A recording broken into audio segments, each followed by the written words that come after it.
Hey there, guys. Welcome to today's devotional thought.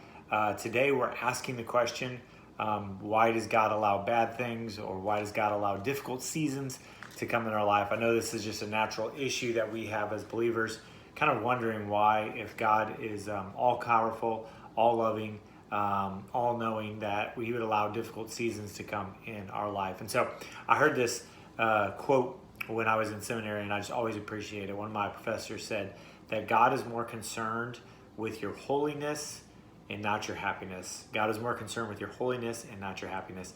And I think a lot of times we believe in this myth that if we do the things that God has called us to, that He's going to bless us, that He's going to give us things, that our life's going to be perfect without challenge, everything's going to make us really happy.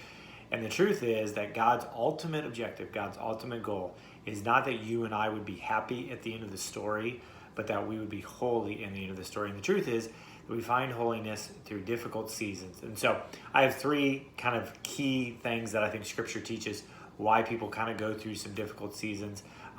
One, I think that God allows natural consequences. So if you're doing something that's sinful, if you're doing something that's stupid, if you're doing something that's outside of what God would have you to be doing, I think God allows natural consequences to come to that. I think a second reason that God allows difficult seasons for us is He wants to open our eyes to things.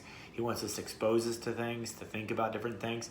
And I think a third reason that God allows some difficult seasons is He wants to prune us, that He wants to break us of a habit. He wants to break us of a thought. He wants to turn us in a new direction. And so He's doing some pruning. And so although difficult for a season, it proves that it will be beneficial. And so I believe that when we're going through a difficult season, we should oftentimes look at this not as punishment, but really as a badge of honor. So let me give you an illustration, a story here. So growing up, played basketball, loved playing basketball.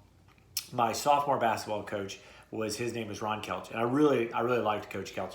He was a really tough man. He was really harsh, but I really liked him. And I had a ton of respect for him.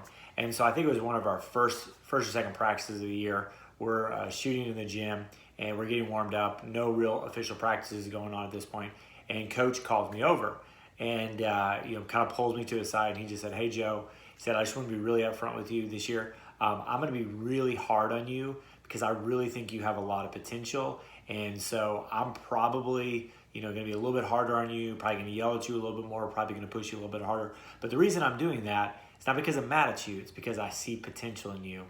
And so that season, Coach lived up to his word. He yelled at me a lot.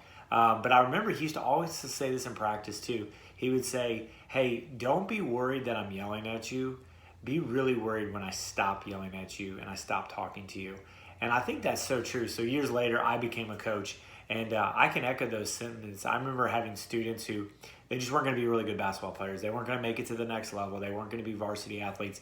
And the truth is, they would go through drills, they would go through games, they would do things, and they would make mistakes.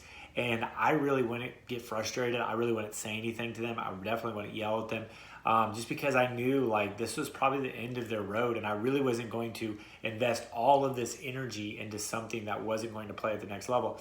And yet oftentimes I found myself being very harsh on some of our best players because I knew that they had potential. I knew that if they were pushed, if they were coached, if they were corrected, they could really go on and do some great things for the school, for the program, for themselves.